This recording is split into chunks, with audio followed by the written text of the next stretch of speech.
തെരഞ്ഞെടുപ്പ് തോൽവികൾക്ക് ശേഷം രാഷ്ട്രീയ പാർട്ടികൾ നടത്തുന്ന ആത്മപരിശോധനകൾക്ക് എപ്പോഴും വലിയ പ്രാധാന്യമുണ്ട്.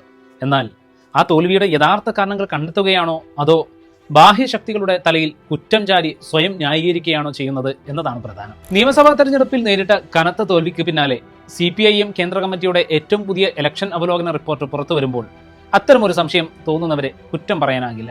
CPIM കേന്ദ്ര കമ്മിറ്റിയുടെ വിലയിരുത്തൽ അനുസരിച്ച് ജമാഅത്തെ ഇസ്ലാമിയും വെൽഫെയർ പാർട്ടിയും അടക്കമുള്ള സാമുദായിക ശക്തികൾ UDFുമായി ചേർന്ന് തുറന്ന പ്രചാരണം നടത്തുകയും ന്യൂനപക്ഷ വോട്ടുകൾ LDFനെതിരെ ധ്രുവീകരിക്കുകയും ചെയ്തത്രേ. കോൺഗ്രസ് നടത്തിയ അപപ്രചാരണങ്ങളും കോർപ്പറേറ്റ് മാധ്യമങ്ങളുടെ ഇടതുപക്ഷ വിരുദ്ധ നിലപാടും LDFന്റെ തോൽവിക്ക് ആക്കം കൂട്ടി എന്നതാണ് ഔദ്യോഗിക വിലയിരുത്തൽ. എന്നാൽ ബാഹ്യ ഘടകങ്ങളെ മാത്രം പഴിചാരി ഒട്ടും സത്യസന്ധതയില്ലാത്ത വിധം ഈ തോൽവിയെ ലളിതവൽക്കരിക്കാൻ കഴിയുമോ? വസ്തുതാപരമായി പരിശോധിച്ചാൽ ഈ തോൽവി ഇടതുപക്ഷം ചോദിച്ചു വാങ്ങിയ ഒന്നാണ്.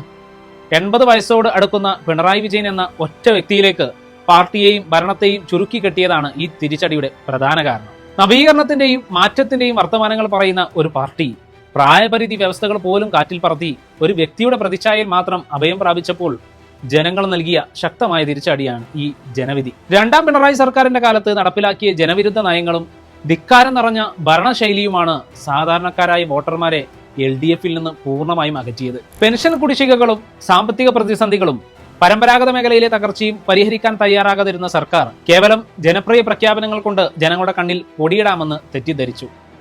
ജനകീയ ആവശ്യങ്ങളോടും പ്രതിഷേധങ്ങളോടും കാണിച്ച അഹങ്കാരവും നിസ്സംഗതയും പോലീസ് അതിക്രമങ്ങളും സർക്കാരിനോടുള്ള കടുത്ത അമർഷമായി മാറി.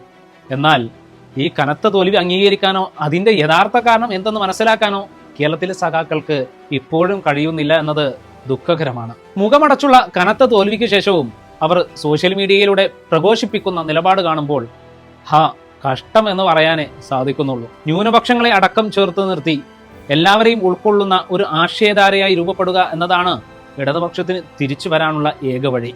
എന്നാൽ ഭരണമുണ്ടായപ്പോൾ എങ്ങനെയായിരുന്നോ അതുപോലെ തന്നെ വെറുപ്പിന്റെ ഭാഷയിൽ സംസാരിക്കുകയും മനുഷ്യരുടെ ആത്മാഭിമാനത്തിന് തരിമ്പും വില കൊടുക്കാത്ത രീതിയിൽ ഇടപെടുകയും ചെയ്യുന്ന അണികളാലും നേതാക്കളാലും സമ്പന്നമാണ് ആ പാർട്ടി ഇപ്പോഴും. കാലത്തിന്റെ മാറ്റത്തെ ഉത്തരത്തിലിരിക്കുന്ന പല്ലി കാണുന്നത് പോലെ വിശകലനം ചെയ്യുന്ന കൊച്ചാപ്പമാർ ആ പാർട്ടിയെ വെറും കീടമായി പര്യവസാനിപ്പിക്കാൻ കരാർ എടുത്തിട്ടുണ്ടോ എന്ന് സംശയിച്ചാൽ കുറ്റം പറയാനാകില്ല. ചുരുക്കത്തിൽ തെറ്റുകൾ കണ്ടറിഞ്ഞു തിരുത്താനും സാധാരണക്കാരായി അധ്വാനിക്കുന്ന വിഭാഗങ്ങളുടെ വിശ്വാസം വീണ്ടെടുക്കാനും തയ്യാറായില്ലെങ്കിൽ പാരമ്പര്യ മഹിമകൾ കൊണ്ട് മാത്രം ഇടതുപക്ഷ രാഷ്ട്രീയത്തിന് മുമ്പോട്ട് പോകാനാവില്ല എന്നതാണ് നിയമസഭാ തെരഞ്ഞെടുപ്പ് നൽകുന്ന മുന്നറിയിപ്പ്.